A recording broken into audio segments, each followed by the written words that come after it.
इस लिहाज से तो आपको अध्यापन के क्षेत्र में जाना चाहिए था। आपका जो रुख है, आपने एमए किया है, यूजीसी नेट भी क्लियर किया है, तो ये सब तो पात्रताएं अध्यापन के लिए ठीक है। प्रशासन का रुख क्यों कर लिया?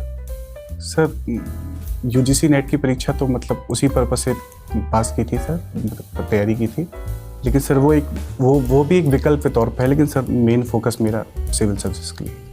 अच्छा, पहली वरीयता आपके प्रशासन बनने की है? जी सर। ठीक है, क्या करेंगे प्रशासक बन के?